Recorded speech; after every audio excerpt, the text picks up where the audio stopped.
salam ko jahar tehang na single jumre sami lakana bon jahan tidak ke neta karya kerja ko ar abo jeet naga Sultan Murmu wa ayur te asis te makal arsam te abo dinero ge jumre abo noy bon galmarak kana समाज दिलकते अब आदिवासी बनतायम चबायना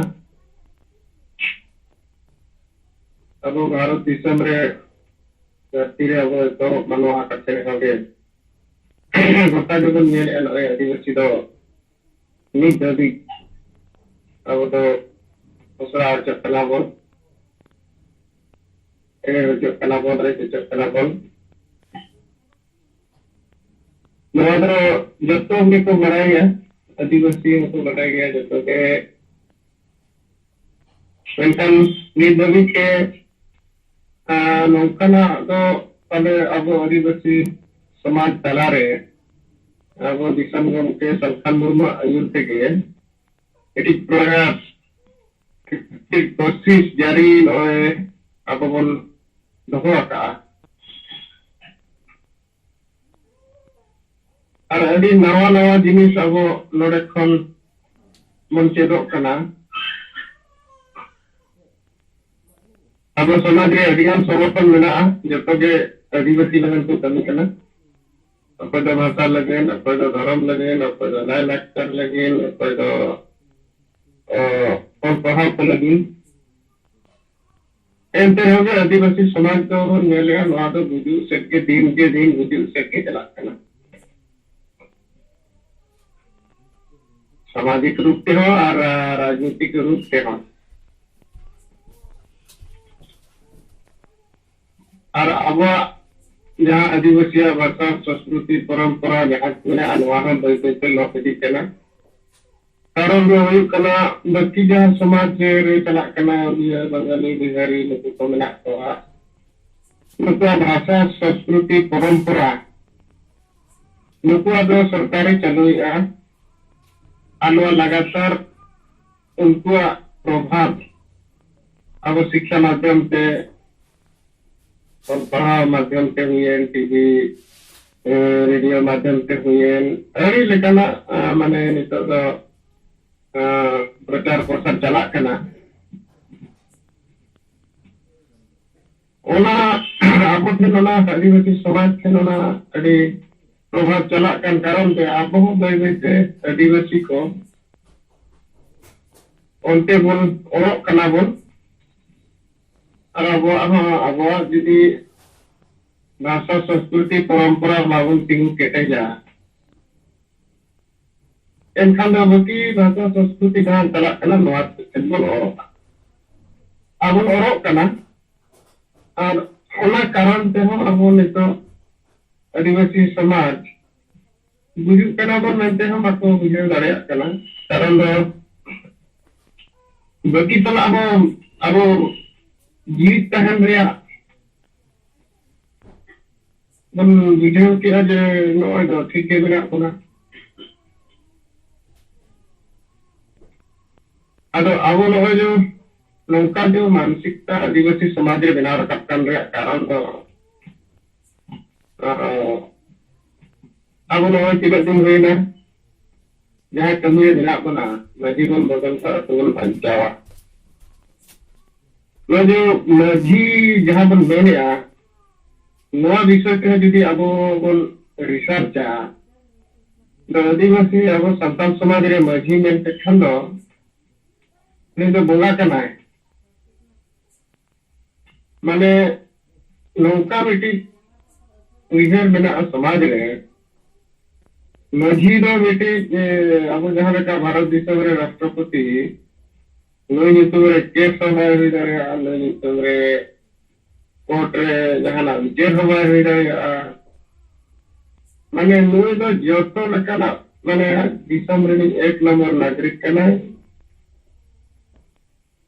नुया ᱧᱩᱛᱩᱢ ᱛᱮ ᱫᱤᱥᱚᱢ ᱪᱟᱹᱞᱩᱜᱼᱟ, ᱥᱟᱥᱚᱱᱚᱜᱼᱟ, ᱥᱚᱝᱵᱤᱫᱷᱟन कानून जतो लेकाना नुया ᱧᱩᱛᱩᱢ ᱛᱮ चला। ठीक उनका के अब आदिवासी समाज रे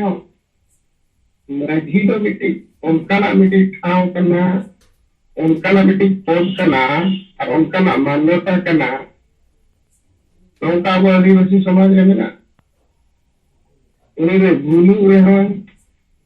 मुरु पे हो, एक हवा बड़ा रे हो के माझी करना है तो माने उन्हें श्रेष्ठ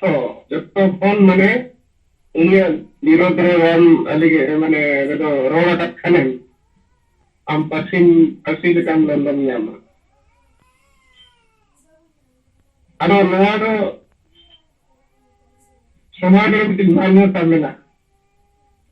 ᱚᱱᱟᱛᱮ ᱢᱟᱹᱡᱷᱤ ᱢᱮᱱ ᱞᱮᱠᱷᱟᱱ ᱫᱚ ᱱᱟᱜ ᱱᱩᱭ ᱴᱷᱮᱱ ᱫᱚ ᱱᱟᱜ ᱢᱟᱱᱮ ᱚᱠᱟ ᱞᱮᱠᱟ ᱪᱚᱝ ᱡᱟᱦᱟᱸ ᱞᱮᱠᱟ ᱵᱷᱟᱨᱚᱛ ᱫᱤᱥᱚᱢ ᱨᱮ ᱢᱤᱫᱴᱤᱡ ᱨᱟᱥᱴᱨᱚᱯᱚᱛᱤ ᱢᱮᱱᱟᱭᱟ ᱢᱟᱱᱮ ᱵᱷᱟᱨᱚत ᱢᱮᱱ ᱠᱮᱫ ᱠᱷᱟᱱ ᱢᱤᱫᱴᱤᱡ ᱨᱟᱥᱴᱨᱚᱯᱚᱛᱤ ᱦᱩᱭᱩᱜᱼᱟ उनका जो मर्जी में उनके खाने में थी नुई तो हेड ये तो जब तो नुई तो कराया और नुई जहाँ में ना हमारे खाना लोग का ना मिट्टी प्रतियो अब समाज में मिला अगर मिट्टो में काम समारे जिले अब बोल लिखे रहा कि मर्जी मिट्टी जिले तो किसी ने मिला तो ताबला नवा पद नौकाना पद करना नोटे का हो तो मजी खाने अड़ी आठ कमी करना नोटे रे आलम लगायरित बना दफ्तर आनंद से लेटा हुई पतला से लेटा हुई छुट छुटी से लेटा हुई आरो बोगा बुरे से लेटा भाषण हुई मानसार हुई चित पिछो नवा अड़ीगन जिनिस मिला तो नवा तो मामूली कमी बांध माने अति ज्ञानी है कमी करना नवा नौका अब पूरी बात होगा निश्चय मत तो हुई है क्योंकि नवा तो नितो बातो गर्म रहा कर हाँ जे दिसम रे नितो तो डेमोक्रेसी है जिला पूरा धरती रे तो भारत सुमंग तो बन गया वो नोडना सुमंग नहीं मिले धरती रे बातो एक्सेप्ट किया बोला के पता नहीं आता मेंकन आदिवासी समाज रे तो नित करी डेमोक्रेसी चेक करने वाली जिनिस तो गाल भरवा दे बनो वाली कि बुझाओ या चेष्टा हो बनो वाली ओना खातिर ते अडिगन अतु रे तो वंश परंपरा मेना को रहो के होर कथिन को कन अनवा दो अब बन बुझो दारे कना ते चेदा कथिन को कना कारण दो ने ये डेमोक्रेसी में टी जिनिस मेना ये मीटिंग जहां नितुन से शासन चला उन्हीं को दिन जो है कहान खान दो देश सभा विचार दाया एकला ते तो देश सभा विचार दाया आरवा खान उन्हीं यदि विचार है उन्हीं तो भाई ते उन्हीं राजनीति पार्शियलिटी यहाँ तो मैं ना एक पक्ष आरवा खान उन्हीं जहाँ कारण से के उन्हें अभी तानाशाही विचार हुई दाया तो ओना खातिर डेमोक्रेसी दो मिट्टी साला बाछाव रे मिट्टी हर कोआ मिट्टी अधिकार करना ओना उद्देश्य दो हुई करना जे देश हर बोल साला बाछाव या और उन्हीं नितुन ते अति संबंध चलावा तो नवा डेमोक्रेसी दो अब नई जहाँ अतुरे जहाँ अब तहन करना को नुकु राष्ट्रपति जहाँ मेना को अतु पिछी नुकु दो नौकान ताना सहा राजा लेका मेना को एंते रहो जे अब नवा बन रोड करना जे मजीबन बदल को माने अदिगान हाहाड़ा नवा को बिजे अदिचे लेखा रे बन बदल को जुदी जहां तीस नवा कथा गलमराव हुआ इनखान माझी बदल विषय रे इनखान माझिया जोग्यता चितान रे नोडे अब कथा बन रखा किया ओना दो चेक जे जुदी मिटी समाज जीवित तहना इनखान उनिया भाषा जहां रोड कना ओना जीवित तहन दरकार उनका के आजा संस्कृति परंपरा जहां मेना एने सेरेन तरफ पुने एमन को नोआ को मंचा तहन दरकार ओना खान दो धर्म कोड जहां बन मेने भारत रे संविधान रे ने मौलिक अधिकार कना ओना लगाते धर्म कोड ओ मीटिंग रजिस्ट्रेशन लगा कोड नंबर दरकार उनका के अधिकार जहां बन मेने आदिवासी बन नामता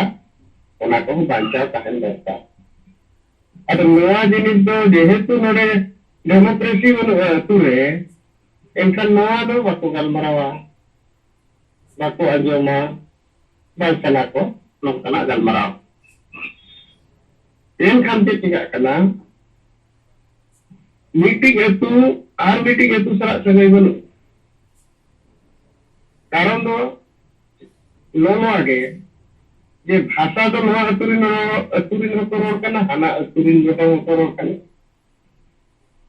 नोआ अतुरे जाहिर मेना खान हाना अतुरे जाहिर मेना नोडे जहां लगा को बोगा बुरु para पुने कना हाना अतुरे को para पुने कना नोआ तो मिट गे रहे होगे जेहेतु माझी नुकिन apa अतिन एरिया रे नोआ जो भाषा और धर्म रे नुकिन ठन एजेंडा बनुआ विषय बनुआ एकान हाना अतु सला लीक तहन रे आव लगती दो बनु केदा जे हाना अतु अरिगान अतु जुदी मिदुआ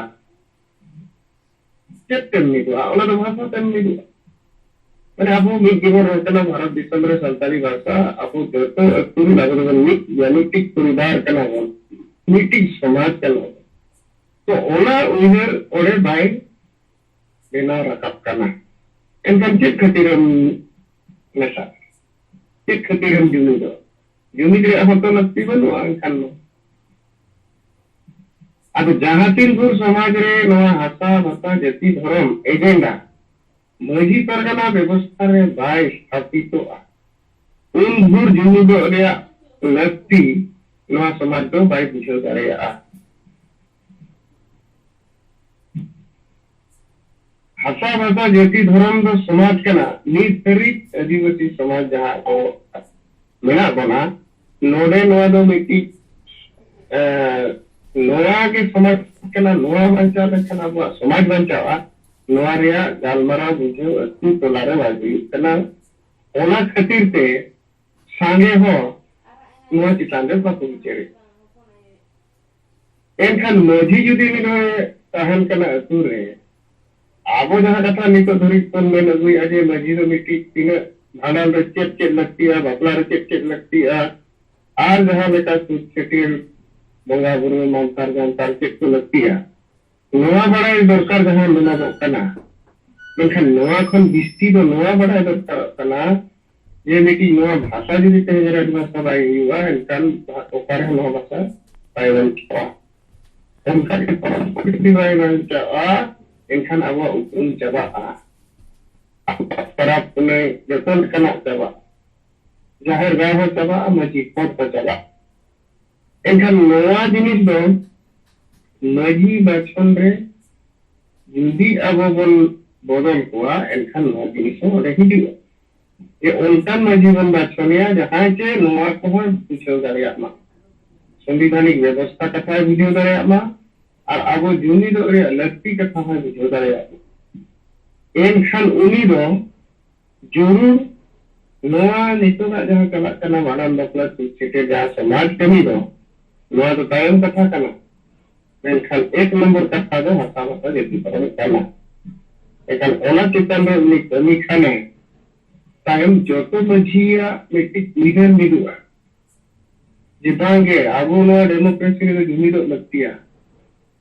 पूरे भारत दिसम रे आबो मिट्टी समाज लेकाते मेना बना मने मिट्टी परिवार कना बन मीन हर चितान रे जहां जिनिस जहां चितान रे जुदी असुविधा हुआ दाल तले कना को एनखान ओना दो पूरा भारत रीन जतो हर हसु बोना जुदी बोन समाज कना kan जुदी हसु बोना जतो हर एनखान जरूर ओना रे सपोर्ट रे और ओना रे विरोध रे अबो on odokoa je jahare ge huya unya adivasi samaj chala huya kana mane in onare in chala huya kana nongka uher kate abo samaj tingi peke jeba ado ni dhari jehetu noare bicher ge banuani tu tomare en khando nito to ulto bichero kana ye una do ore apu tire katha kana maka ona Jharkhand re katha kana no kana udah dia nito beri sebenarnya tahun kana atau no jo machi bodol domestic मामूली कथा तो बाहर आना करना रूढ़ी कथा तो बाहर आना जरूर ना बुझो रे अब थोड़ा मेहनत हुआ बन करना अब मेहनत आने वाले के मझी तो बदलते के हुआ कोई बन बदले आना तो तुम बन सकना है मेंखान नोआ बिचर दो अपना के हुआ आर बाका में जतो तू बुझुआ माने समाज तो बुझुआ ठीक है करना ओनाते आबो नितो नोआ बिचर दो इनना नते निहेरा जे नोआ तो अडी साधारण कथा कना मेंखान अडी नोआ रे आबो समाज लगन दो ना माजी बदल अतु बांचा दो ओदो अडी असाधारण आविष्कार कना नोआ दो चेकाते टीगन संगठन मेना को टीगन यूरिया मेना को नित धरी नोआ जिनिस तो चर्चा के बाद हुई है जे मझी तो चले कर हुई करता चिप चिप करू करता तो नोडे समाज चलाते जहां संविधानिक कथा तो पे दरी कथा तो नोडे तो मझी चला तो भाई हुई है कना करी ओनाते आबो समाज रे समय समय पे आबो नेला नुकु दिना गान संगठन कटे को नेता को आबो बाबू राजनीति में समाज रे बाबू राजनीति है तो ओना तो उनको तो खुशी है ये बाम राजनीति का चेत इन चिका ओना मा उनको बाको पड़ाया तो एनखान जहां भी कते एकदम मीटिंग के पर मिटाओ कना हो समाज रे बाबू राजनीति है इनका नुकु मा ऐसे हो तुम्हारा बाको पड़ाया kan उनको खुशी है और उनको खुशी होचो को लेकर तीन गान संगठन को करनी करना और ओना खातिर से समाज रे हम तो धरी नोआ कंफ्यूजन दो लेना अगर नोआ जहां आविष्कार हुआ करना गमके जीत बंगा अब समाज रे जहां नोआ जो आविष्कार करते ना समाज सदरात बना नोआ कोई मामूली आविष्कार तो बंद करना जुदी नोआ जिनिस स्थापित हुआ आदिवासी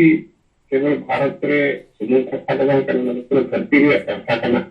जे आदिवासी तो नित धरी जहां बन में आना डेमोक्रेसी बाग को अपना रखा समाज रे सुधार बांग हुई करना ओना कारण ते इन आदिवासी बताए तो माला तो ओना हो रे अब कथा जे जहां लेका गम के अब मारी समय रे नोआ कथा तो ले बन गया जे बेटी दारे रे जो दो लकार के निरू करना जो जदी बिली आ एकान निरू तो लकार के निरू करना जो तो होर को नेले मेनकान मिट्टी कुनु या मनने आइंस्टाइन अल्बर्ट आइंस्टाइन बनने मिट्टी उन्हीं नोरे रिसर्च रे लगावे ना चिदा लकार के निरू करना चिदा चितान से ना चला करना नियम में तो नेलेता ठीक अब उनका है अब ना समाज रे में अब ना रिवर में ना तो रिवर बढ़ाई गया रिगन कथा बन बढ़ाए रखो के मेनखान नवा कथा तो नीत धरी समाज रे बाहर वाला था नीत धरी नवा कथा तो बिचर रहा है कथा अब नितो अब नवा बन बड़ा जाम किया Tidak समाज वजूद करना अब tidak बाबन जुमिद दारिया करना और नीतो का जो डेमोक्रेसी या बाबन चर्चा दारिया और आबो लगन ते जहां संविधान बनावा करना जो तो लेकना कथा ओरे और कते मिना ना कथा बाबन चर्चा दारिया करना इनखान दो पंजाब चले माने आम मुड़ी लगन मीटिंग सिस्टम आम तेगन चलू दोवा का तो ओना हालत रे मिना अगर अब नवा जिनिस जुदी गहिर तय ना कथा बन चिंता वा बुझो आबन एनखान नवा कमी रे अब रस्ते अब जोश नोडे सरफापा आज जुदी चेक बन कमी कना एक खातिर बन कमी कना ओपे खातिर बन कमी कना नवा जिनिस जुदी नोडे जुदी अब बाबन सला दारिया एनखान हानते हाते के सार दो वाला दो अड़ीगन अब हो मने रे चेक को जो अड़ीगन बन उइहेरा ये नोंका लेखान पाले ठीक गोदोआ हल्का लेखान ठीक गोदोआ अड़ी लेका बन उइहेरा तो चिंता की आज बांगा नोआ का गुजु रिया रेहेट दो एनखान रेहेट रे उतर रे अब रान बन कोटेगा जहां तीन गुरुना रान अमा बेमार सला बाय मेसा उन गुरु नी दो बन बेसा अद नी तो बन बड़ा नाम किया इस अबो आदिवासी समाज बांचा रे कथा बोले थांदो मजी बदल में और अतु बचाव में अद माई का कॉल ता बनी तिले कना नीत लगे निजा बिचरी समान के तबना अब कमी पूरा चितान रे माता को सनम को जोहार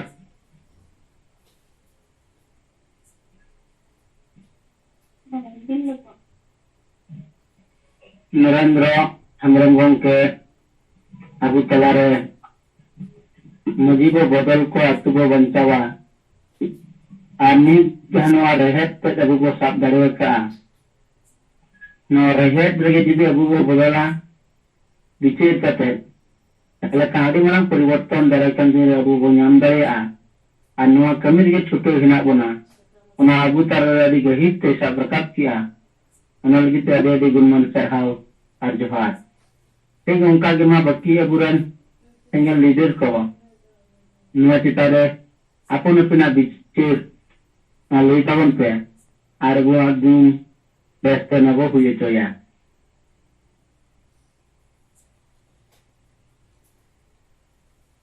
हेलो हां जमा कना अच्छा अरबाम माइकिंग खुले के आले तो बारम जहां ले अपन करता है अदौनिया बाबू रांजन पूरा दरेटा अदौनिया ठीक पोजीशन रे लेन मन आगमिया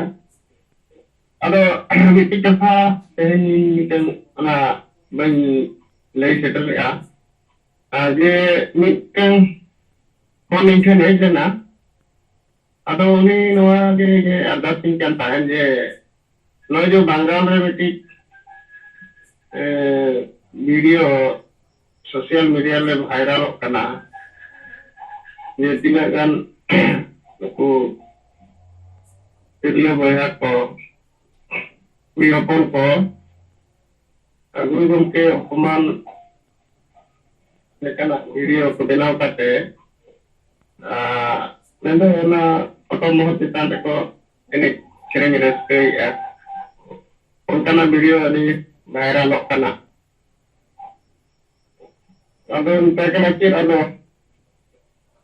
नंसना ने अदर ने नोमा बिस्पाही कना आ गुरु गमके अपमान हुया कना अदो नोआ को सेंगल पाटा कोन रोकन विरोध लेखन देसोआ अदन पुलिरोर के दे अदो विरोध लेखन बन के तरिया अदन के बांगा ना तो हर को ठिके दे बांगा सेंगल अभियान बड़िया हां विरोध किया अच्छा ठीक है हर को ठिके अब बन विरोध या बड़ी चीज करना अपमान हो करना गुरु गमके मिट्टी महापुरुष कना उनी सला उनी फोटो चितान नका एने सेरेन लेबे तो अभी मारंग अपमान करना अपराध करना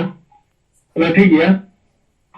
नवा बन विरोध लेकिन हो तो बड़ा जे बना हो सिंगल अभियान ना विरोध किया नवा दाय कुसिया करना नवा के तो अच्छा ठीक है और दोसर तो समाज तो नवा तो चेक लावा पे जामा और समाज तो नवा तो चिन्ह लाभ तो Jama ada enkana sali ini समाज रे नवा चला जे नवा नुकु दो नवा दो बाको कुसिया गुरु गमके उपमान दो बाको सहावा ठीक गया नवा कथा दो एनखान कथा दो नवा चला अब इने के नवा दो इने जन्मरा ले आ ऐसा ठीक है बगा नवा दो यहाँ बड़ी कंटन बड़ी तो बड़ी के में नहीं हुआ और नवा में लगन दो ऊपर हो ᱚᱠᱚᱭ ᱴᱷᱮᱱ ᱯᱟᱨᱢᱤᱥᱚᱱ ᱦᱟᱛᱟᱣ ᱠᱟᱛᱮ ᱢᱮᱱ ᱚᱱᱠᱟ ᱠᱟᱛᱷᱟ ᱵᱟᱝ ᱠᱟᱛᱮ ᱵᱟᱹᱲᱤᱡᱟᱜ ᱫᱚ ᱵᱟᱹᱲᱤᱡ ᱜᱮᱭᱟ ᱱᱚᱣᱟ ᱜᱮᱛᱚ ᱟᱵᱚ ᱢᱟ ᱵᱚᱱ ᱠᱟᱹᱢᱤ ᱠᱟᱱᱟ ᱥᱟᱹᱨᱤᱭᱟᱜ ᱠᱟᱛᱷᱟ ᱵᱚᱱ ᱨᱚᱲᱟ ᱟᱫᱚ ᱱᱚᱣᱟ ᱪᱮᱛᱟᱱ ᱨᱮ ᱤᱧᱟᱹᱜ ᱵᱤᱪᱟᱹᱨ ᱫᱚ ᱱᱚᱝᱠᱟ ᱡᱮ ᱜᱩᱨᱩ ᱜᱚᱢᱠᱮ ᱚᱯᱚᱢᱟᱱ ᱦᱩᱭᱮᱱᱟ ᱟᱨ ᱱᱚᱣᱟ ᱞᱟᱹᱜᱤᱫ ᱛᱮ ᱡᱟᱦᱟᱸ ᱛᱤᱱᱟᱹᱜ ᱜᱩᱨᱩ ᱜᱚᱢᱠᱮ ᱨᱮᱱ ᱪᱮᱞᱟ ᱠᱚ ᱢᱮᱱᱟᱜ ᱠᱚᱣᱟ गुरु गमके मेन मीटिंग आदर्श नीति अगुई मेन मार्गदर्शक लेका मन उइहरे कना और गुरु जी गमके चितारे नोका अपमान हुयुक कना माने उनको हसुए कुआ बांकान उनको बाको सहाव दाया कना ठीक कथा कान गया ये मीटिंग आम जहां आमी मीटिंग आदर्श मनाव कया उनी चितारे नोका अपमान हुयुआ तो ओना दो सरीगे सहाव कथा दो बांग कना अदा नोडे कथा हुयुक कना जुदी आदर्श गुरु गमके मनाव कदिया गुरु गमके महापुरुष कना आदर्श कना अबुई बोगा कना है एनखान गुरु गमके जहां तिना कथा को रोड़ा रकाब का समाज लगिन ते जति लगिन ते ओना लगन आम चेदन कमी कन ओना रे आमा कुरुमुटु तम चेद तेज अडिगान यूट्यूबर को मखान अडिगान नोका सोशल मीडिया रे नोरा को भाइरल आदे गुरु गमके अपमान ना गुरु गमके अपमान नाय नुकु कोलकाता रे नौका नुकु महिला को नौका को अपमान के दिया माने उन्हें सबको भाइरल होना मेनखान नुकु जहां तीन को भाइरल अडिगान माने वीडियो बनाव काते तो कथा मा रकाब कना जे गुरु गमके रे चला कना पे अरिसो कना पे अपे पे विरोध रहना तो ठीक गया लेकिन गुरु गमके मेना का तुलसी ताम धर्म ताम बंचाव में तुलसी और धर्म यदि बाम बंचाव आमे मा दो तो नोआ बंचाव रे मा उन वीडियो भाइरल होकर होबे बाजे लोग कना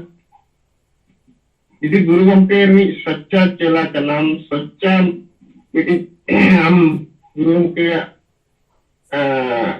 हरकन तारा में एनखान गुरु गमके कथा तो मनाव हुआ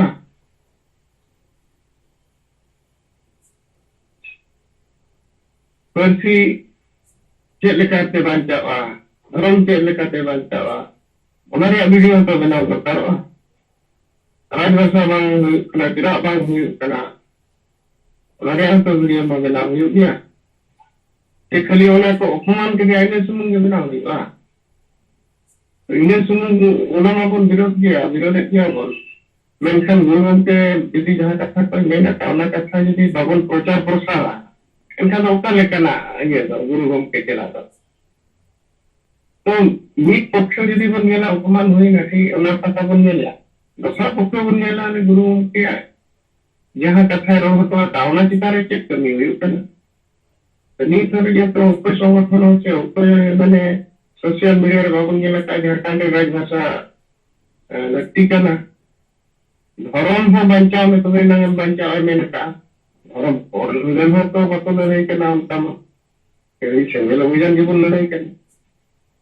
अब अब गुरु गमके जहां कोई मेहनत का जहां किसी कोई मेन बड़ा होतो का है तो ओना मा बन कभी करना सेंगल अभियान kita kami kan yang धर्म बचाव रहे हम भाषा बचाव रहे नूंकु जहाँ दिन को वायरल रहे सोशल मीडिया रहे तो नूंकु रही ना हर जीवन विरोध हर की को तान कर ताम जो शरीर मन के गुण गम के कथा माने में ऐसा मन के गुण रहे करता तो वहाँ तो कमी ada mid side gaya pun nilai ya, anak kecil tu nongka pun nilai ya. Jadi asli jadi gue pun baca, gue jiwit tu hari mengakan ya, kumu ya, ya baca tu sampai cara apa sosial media re, benar kata, viral nongka. Orang tu semua jadi alat berhuyu. Ada orang tu yang bicara, tu nongka hu itu, aku semua jadi nanti kerana, jadi nuku nongka mid nuar nuku tinggal kan. Baik ko kami kiya, tinat ko ito, bago ko ito ng tago kami kiya. Tunong ko man birot ko, mahal ko samad budget lang sama. Nung uli ang kaya ano ko birot ko, baik kaya ako, iman kaya ako, bungalakan ito, man kaya ako. Nung puro agres ko lang ka na, hangkan kaya ako, nuwa ko, maroon ka gito. Mahal ko samad budget lang sama. Samad budget lang sama, judi, orang yang kode budaya ama bahasa bahasa lekate disombre akan penonton budaya to onar semua je nak penyam onar ya do ngom ke aho nak kena kata hero to tadi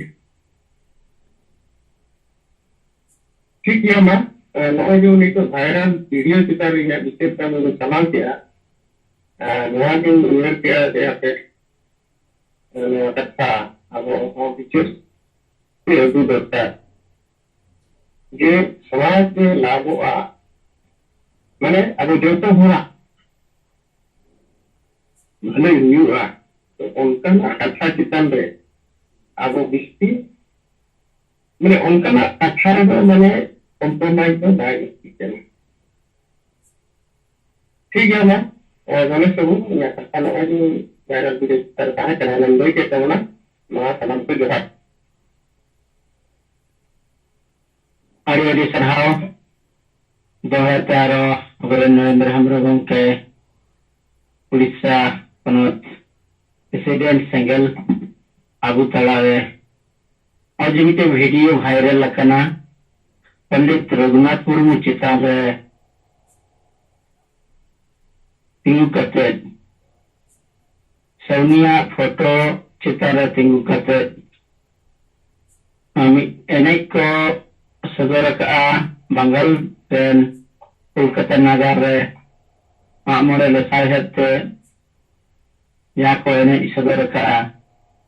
और हमारे अड़ी कोई शरीर video को ना को viral कर दिया नाने के जहाँ नरेंद्र मोदी जो कथा सब रखा किया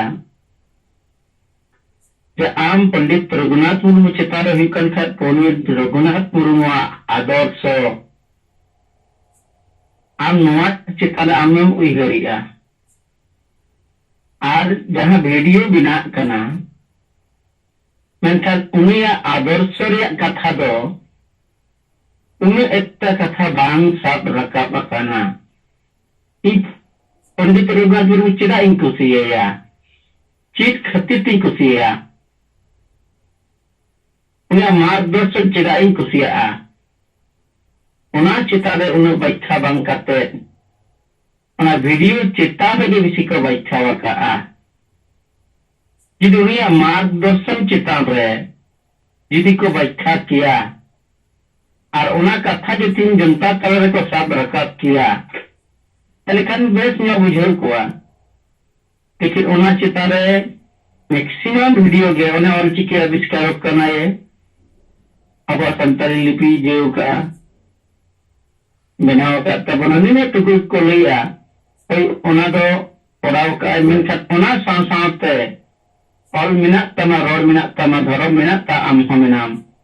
Olem atlere rorem atle dhoromem atle amhum ado नवा कथा लेता माने ऑल में तो होता संताली भाषा और चिकी लिपि नवा ते संताली भाषा अब झारखंड रे राजपरसी हिसाब ते निथो बाय बिनाव लेना आनवा राजपरसी आंदोलन रे अभी सांगे हर के गड़ो बनू अकात कोआ जुदी अब नवा संताली भाषा पे अल्पहार कमी चलुआ तले समाज लाभ नामा ठीक उनका गे धर्म कथा लेता तीन अब तो हिंदू बांग कना बो मुस्लिम बांग कना बो क्रिश्चियन बांग कना बो एटा एटा धर्म बांग कना बो अब तो प्राकृतिक पुजारी जाहिर रे बंगा आन हर कना बो और जाहिर रे बंगा आन हर तीन नुकु जुदी धर्म तक बदल चला तरका दिन दिन ते अबुआ परिचय से धर्म रे उपरुम गे आद चाबा नवा मिटे मार्गदर्शन जहां एमका नवा चितान रे दो अकोय हो नवा कथा बको सब रखा बखा तीन नुमरांग बिचे नुमा मार्गदर्शन धर्म में बंचाव मन आदिवासी बंचा और ओना साव साव ते अब रोजगार कथा हिजुआ अब नोना मार्गदर्शन नोआ दो उन को अपनार करना नोआ चितार बंचा रे कमी दो बाको कमी करना नोआ रे बिचार दो बाको हटिंग करना मेनका ओने जे समय एने कते उनको जहाँ को ओने को अपमाने करना उन्होंने सही के बड़ी करना बड़ी आन जीत विरोध के दरकार करना मेनका ओना खना लटो भाषा गुजुक करना ओना खना लटो धर्म गुजुक करना ओना खना लटो आदिवासी मान सम्मान इज्जत लुटक करना नोआ बंचा दरकार कान तावना नोआ रे विचार एम दरकार करना मेनका नोआ रे विचार दो बाई हिजुक करना अदोना लिकाते जहां विचार अबुरन नरेंद्र गोंके जहां ले किया ओना दो बड़ी इन टुकु मेन काते नोआ मार्गदर्शन सामांग काते उनी चेदा बो दुलरिया पंडित रघुनाथ मुर्मू ओना कथा विजस जस्ती के जस्ती जुदी अबू वो हाईलाइट किया खाली खान ओना रे उनको अपमान आरो बेसी को बुझाव किया और ओना लेकाते उनको नोआ रे माने जहां दुख से कष्ट और जो ठीक जस्ती को बुझाव न किया दरी ने बिचेत बाय मन किया मेनखान ओना जिनिस अडिगान यूट्यूब को नोआ कथा बाको सब रखा बखादा अदमा इन कथा से को खातो नोआ लेसा हत्ते कथा को इनको हो गया मारने कथा नुदे मुचल गया मारा उनका जो बाकी को अब तीतुल कथे अपन नारा बिचर वो सनांग मा अच्छा मावरन दिसम परगना सनाम सरन अब तले तीतुल का आया बिचर अंगी ada sehina, ngaji kata aman berkarya.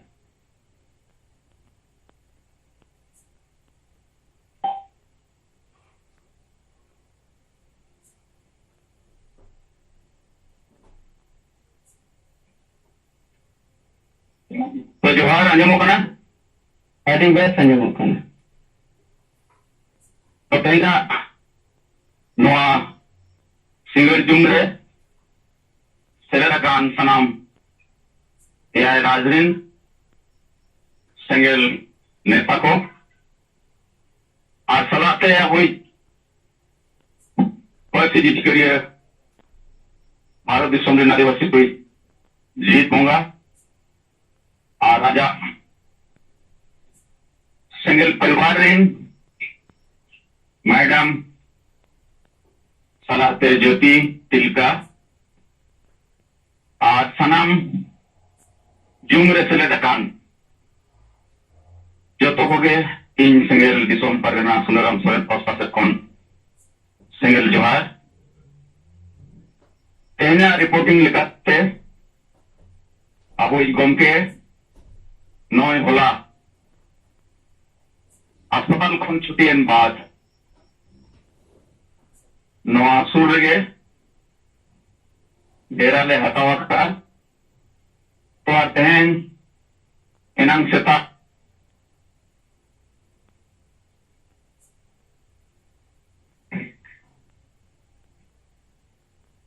दस बजे लेकाले मीटिंग किया जहां दो आसाम पहुंच कौन नोटे दिल्ली से सेटरा कान आशा प्रेसिडेंट सोहन हेमरम और सलाते मीट जनरल हेड तो गमके एनांग आदिगान कथाए बुझावा लिया तो ओना कथा खन गे नय जहां माझी बो बदल को आतु बो बंचावा नोआ रेया जहां नितो व्हाट्सएप फेसबुक सेवंग यूट्यूबर माध्यम ते जहां एआई राज रे नोआ रेया खबर पासनावेना नोआ कथा आज सलाते नय बार दिन लहा जहां कथा है ले लिया हानि बो सहाया आतु बो लहाया तो नोआ कथा हो आज सलाते नितो आजा एब्सेंट रे नोआ सेकेल रे कमी रे स्पीड चेल लेका रे बढ़ावा और ओना रे सजेशन दो नोआ गे ले किया है जा और इन जोनल हेड स्टेट हेड और डिस्ट्रिक्ट हेड को सला मी दिनो नोआ चतान रे बेस सही गपालमारा हुआ ओना बाद जिला वाइज जूम माध्यम तेगे आबोरिन जहां तिने गे कार्यकर्ता को मेना को उनको सलाह हो गपालमारा हुई दरकार आदि उसरा सही आज सलाते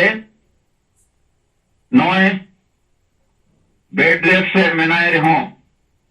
गोमके उयर और बिचार दो नितो हो समाज बंचाव रे लेखार मने जी दो लगे कहन कना तो गापा आरो तोड़ा जहां ऑपरेशन रे पट्टी लगावा कना ओना बदले लगी 11:30 बजे अस्पताल ओपीडी ना ले दी और उन्हें लगभग आधा घंटा को 1 घंटा हुई सकलेन खान फिर आरो नोआ रूम ते गेले हिजुआ तो मेनखान निना गे मेना नोआ जे नोडे जहां ले ताहन तना नोडे ना बजट पर डे बारे रूम हतावा कना जहां रे दो 12,000 टका रहते लगा कना असलाते जहां गेले ताहन कना ओना रे जमनी रिया खर्च हो लगाव कान गया तो नोआ को दिशा कते अब ओकाटा कौड़ी गुड़ो रे कथा कमी हो रहा नोआ हो सनाम जोल लगे चला दरकार और नोए जे नासेना गलमारा अंजम लेता है जे नोए गुरुमाल गुरु गमके अपमान रे कथा तो आपोरिन होर दो जस्ती कते दो एने सेरेंज रस्क रे को ताहन कना एनखान मिद होड़ा ओकाटा गुण मनाव रे मेना और ओकाटा होते तलाम रे मेना नोंकाना दिशा दो बनुआ कारण नोआ समाज दो जुग जुग खन नोंकाना एने सेरेंगे गुरु महा नितुम ते मेता में ते गुरु गमके जन्म महा नितुम ते मेता में ते जहां को नितुम ते गे मेना और ओना रे मेन कारण दो कना नोय जे हांडी और मछी नोटे जुदी बाय बदलवा नोआ कमी होरा को आपोरिन जहां तिना गे बीर बंटा को मेना चबंग और गुरु गमके उनको तरह करना है व्यू माने बार बार नोंकाना कमी होरा हुआ का ताहन गया इको को खोज खोजो गया मेनखान नुकु दो समाज रेन कमी गोड़ो लेकान होर को बांग कना नुकु दो जहां किस को शर्मा पूरा मिथुन या हाट पता या एने सेरेंज रस्कर गे नोंकाना रे मेना को कारणते नुको अंदना उन दिशा बनुआ तो मेनखान निर्णय गे नि ले आते हैं गोमके ठीक रे मेनाया और जहाँ तीना हर नो जे कावडी गरो को एमका देर हुयु कम हुयु जोतो गे आबो से खन सरहाव एम रे आमेना गोमके नो कथा को गए लय का और जहाँ तीना गे जोनल हेड तब मेना पेया डिस्ट्रिक्ट हेड मेना पेया और जहाँ गे पोनोत और सेंट्रल लीडर को जिम्मेदारी को तो निना गे तहन कना नितो आपो समय हबो एमा आपो नितो ना समय जहाँ बिचार ओना खाली केटेक ते आपो मने दिरे बो आंगोज मा ताकि आपो दिसंबर मिटन चैलेंज लेका नवा समाज परिवर्तन रेया कमी रे आपो योगदान बो एम दाड़े मा ताकि कम समय तेगे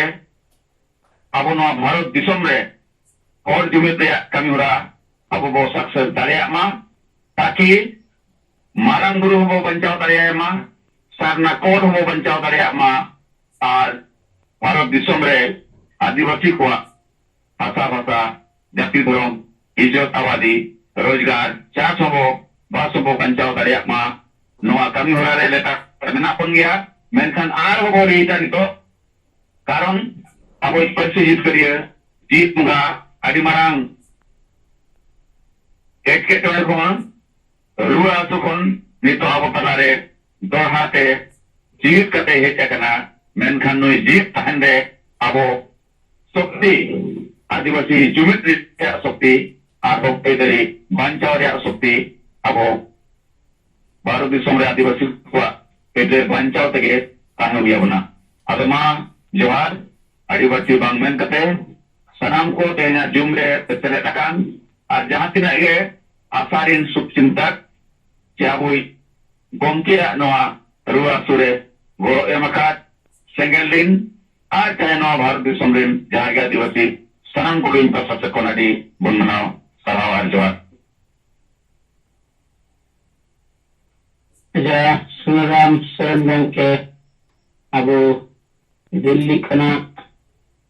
अब विचार साउते गंके रिपोर्ट लई सदरत बना और ना गंके सला जहाँ कम समय भीतर तो दुड़ पंच कते जहाँ विचार कते को यही क्या विचार समान का उना लिखित तो अब तला रे अगस्त किया जो माबुना विचार तबन्ना हांडी बो सहाया समाज बो लहाया नचे लेकर नुकन न नारा हो अबु बो असना दरिया